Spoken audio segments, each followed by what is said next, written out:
From the moment he stepped forward as Pope, Francis made it known his would be a different papacy.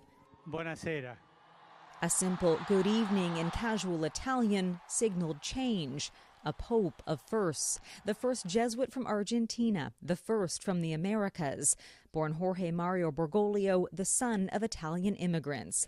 He modeled a life of simplicity. He refused to live in the grand papal apartment and wore silver, not gold. Elected at the age of 76, still he didn't cling to the old ways, often at odds with the more conservative Catholics. The pontiff allowed divorced Catholics to take part in the communion service.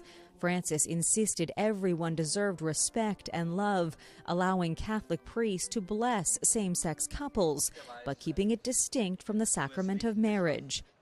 Ma chi sono io per giudicarla? Contraception, he maintained, shouldn't be used to prevent pregnancy, but was acceptable to prevent disease. In other areas, he was unmoved. While he praised women and promoted a record number to leadership positions, he stopped short of allowing them to be priests. On abortion, he compared it to hiring a hitman. Per risolvere un problema. The leader of more than 1 billion Catholics improved relations with Jews, Muslims, and Orthodox leaders. He brokered talks between Cuba and the United States. He was in part defined by his humility, urging a more compassionate church. Francis comforted the disabled and championed the plight of the poor. He condemned world conflicts, urging peace in Ukraine.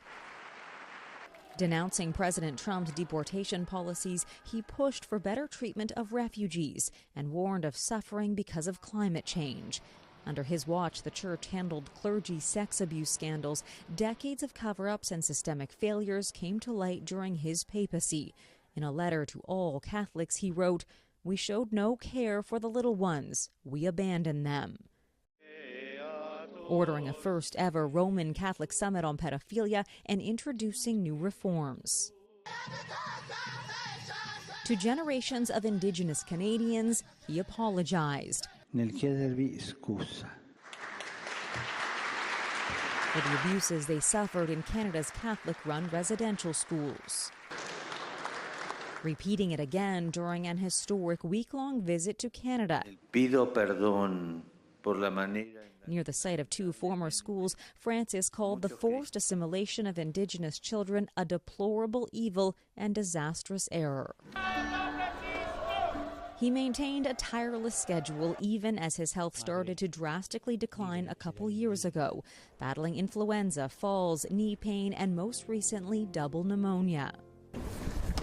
At age 85, he acknowledged in a rare interview he might one day resign if failing health made it impossible for him to run the church. Asked when? Non sappiamo. Dio dirà. We don't know, he answered. God will say. Even at the end of his life, Pope Francis sent a lasting reminder for the world from his hospital bed. Do not be afraid to risk love. Heather Butts, CTV News.